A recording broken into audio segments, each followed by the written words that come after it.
ಕರ್ತನಲ್ಲಿ ಪ್ರೀತಿಯುಳ್ಳ ದೇವಜನರೇ, ಈ ಒಂದು ಸಮಯದಲ್ಲಿ ನೀತಿವಂತರೆಂದು ನಿರ್ಣಯಿಸಲ್ಪಡುವ ವಿಷಯವಾಗಿ ದೇವರ ವಾಕ್ಯದ ಮುಖಾಂತರವಾಗಿ ನೋಡಿಕೊಳ್ಳೋಣ.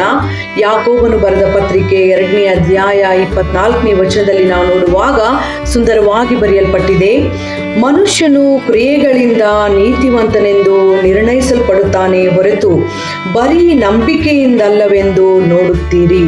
ದೇವರ ವಾಕ್ಯದಲ್ಲಿ ಸ್ಪಷ್ಟವಾಗಿ ಬರೆಯಲ್ಪಟ್ಟಿದೆ, ಮನುಷ್ಯನು ಕ್ರಿಯೆಗಳಿಂದ ನೀತಿವಂತರೆಂದು ನಿರ್ಣಯಿಸಲ್ಪಡುತ್ತಾನೆ ಹೊರತು ಬರೀ ನಂಬಿಕೆಯಿಂದಲ್ಲ. ಅನೇಕ ಸಾರಿ ನಾವು ಬರೀ ನಂಬಿಕೆಯನ್ನು ಇಟ್ಟುಕೊಂಡು ಅದರ ಮೂಲಕವೇ ನಾವು ನೀತಿವಂತರೆಂದು ನಿರ್ಣಯಿಸಲ್ಪಡಬೇಕೆಂಬುದಾಗಿ ಆಸೆ ಪಡುವುದನ್ನು ಕಾಣುತ್ತೇವೆ.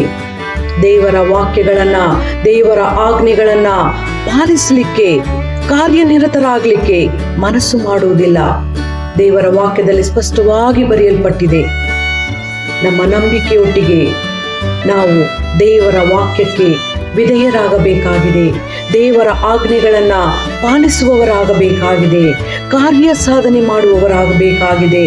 ಆಗಲೇ ನಾವು ಆ ಕಾರ್ಯ ಮೂಲಕ ನೀತಿವಂತರೆಂದು ನಿರ್ಣಯಿಸಲ್ಪಡುತ್ತೇವೆ.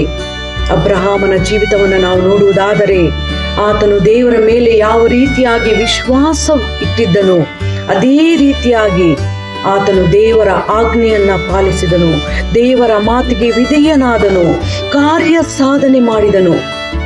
ಆ ಕಾರ್ಯಗಳ ಮೂಲಕವಾಗಿ ಆತನು ನೀತಿವಂತನೆಂದು ನಿರ್ಣಯಿಸಲ್ಪಟ್ಟನು.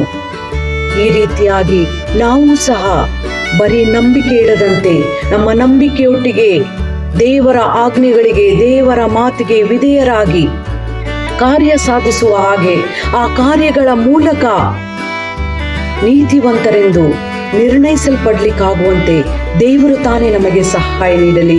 ದೇವರ ಈ ವಾಕ್ಯ ನಮ್ಮ ಆತ್ಮೀಯ ಜೀವಿತದ ಲಾಭಕ್ಕಾಗಿ ಉಪಯೋಗವಾಗಲಿ. ಆಮೇನ್.